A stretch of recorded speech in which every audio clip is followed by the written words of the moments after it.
महिलांसाठी सुवर्णसंधी LIC विमा सखी बनून प्रति महिना 50,000 रुपये कमवा। आमचा पत्ता Dharmaraj plaza, office number 8, PDCC bank शेजारी, नारायणगाव। धन्यवाद।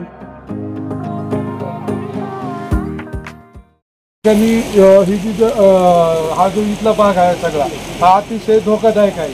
हा इथं कोसळलेला आहे, हा कोसळला आणि हे प्रचंड पाणी रस्त्यावरती आलेलं आहे। त्यामुळे या ठिकाणी आपण बघा की हा रस्ता देखील तुटलेला आहे। जर भविष्यामध्ये याला संरक्षण कठाडे अथवा याला जर समजा रिटेनिंग वॉल जर समजा आपण RCC वॉल जर नाही केली तर वरचा जो हा रस्ता आहे हा बंद होण्याची शक्यता आहे। त्याच्यामुळे याच्याकडे देखील आणि हा जो पुढचा हा परिभाग आहे हा सुद्धा कालांतराने खाली येण्याची शक्यता आहे। त्याच्यामुळे आपण याच्याकडे जास्तीत जास्त लवकर लक्ष घालावं अशी विनंती करतो। धन्यवाद।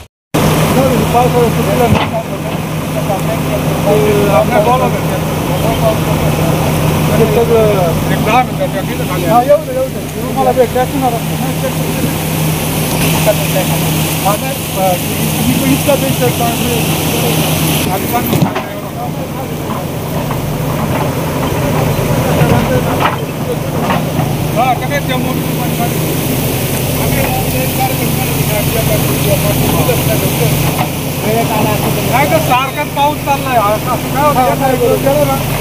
आज उद्या 2 दिवस आपल्याला काय 2-3 दिवस तुम्ही जरा लक्ष घ्या। आता आम्ही काय करतो सांगणार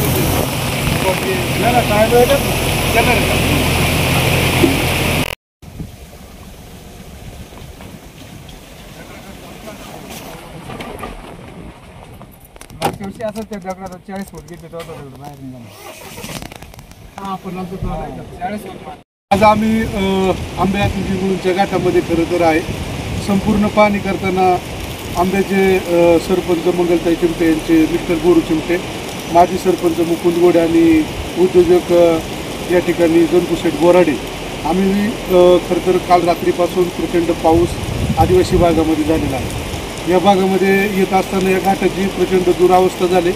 खरं तर शासनाने हा रस्ता रुंदीकरण करण्याचं काम गेल्या वर्षी हातामध्ये घेतलेलं आहे, परंतु ते काम पूर्ण न झाल्याने पूर्ण प्रचंड घाटामध्ये दरडी कोसळलेल्या आहेत। आता हे जे काही वरती आंबे अतिरिक्त सुकळवेडे पिंपरवाडी ही गाव आहे, त्याच्यानंतर आंबेगावची काही गावं जे जिल्ह्याशी संपर्क आहे त्याचं काम जर लवकर झालं नाही आणि आपण ह्या व्हिडिओमध्ये जर बघितलं तर हा जो घाट आहे हा मुरबामध्ये आहे। त्यामुळे आपण किती दोन करणं तरी वर तसंच आहे। मी या माध्यमातून तालुक्याचे सन्मान्य आमदार शरददादा सोनवणे आणि PWDचे अधिकारी जाधव साहेब असतील, आगळे साहेब असतील यांना विनंती करत आहे की साहेब या ठिकाणी जर RCC वॉल किंवा इथं एका JCBने काही होणार नाही। आपण सगळे JCB पाठवला, हा रस्ता खुला केला, आपल्या या ठिकाणी आभार मानतो, परंतु एका JCBने काही होणार नाही। तर आपल्याला तात्काळ बाकीसुद्धा यंत्रणा या ठिकाणी आणावी लागेल, कारण आता पाहिलं आमच्या समवेत 2 महिने या ठिकाणी आहेत। त्या देखील इकडे दवाखान्यामध्ये किंवा कुठं जाण्यासाठी जर समजा उद्या वेळ आली तर हा रस्ता जर बंद झाला तर जीवनमान विस्कळीत होणार आहे। तरी या माध्यमातून जिल्हाधिकारी असतील किंवा तालुक्याचे तहसीलदार असतील, आमदार असतील यांना मी विनंती करतो की आपण तात्काळ या गोष्टीकडे लक्ष घालून या ठिकाणी अजून यंत्रणा पाठवून एक JCB सकाळी पाठवलं, पण दुसरी यंत्रणा पाठवून हा रस्ता लवकरात लवकर खुला करू। आणि विशेष म्हणजे रस्त्याच्या बाजूने जे काही प्रचंड प्रमाणामध्ये पाणी वाहतं त्याच्यासाठी गटर सुद्धा केली पाहिजे, ती केली तरच हा रस्ता राहणार आहे। अशा प्रकारची विनंती आपल्याला करत असताना आता हा पाऊस खरं तर मे महिन्यापासून सुरू झालेला आहे। आदिवासी भागामधील भाताची रोपे देखील किंबहुना इतर पेरणी झालेली नाही, त्याच्यामुळे आता हा प्रचंड पाऊस होतोय। भविष्यामध्ये पेरणी करायला वापसा मिळेल का नाही याची सुद्धा शंका आहे।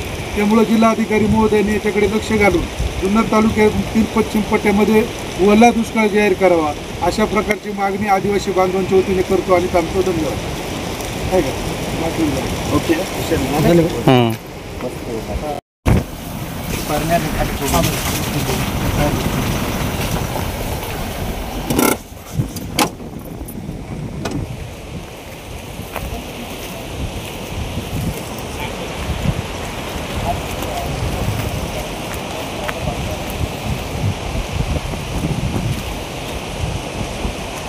ते सुद्धा सुटणार आहे भविष्यामध्ये। हे आलं नाही सगळे तिथं हे पाणी ना इकडे बघ गटर इथून जर गेला तर हा रस्ता लोकांमध्ये पण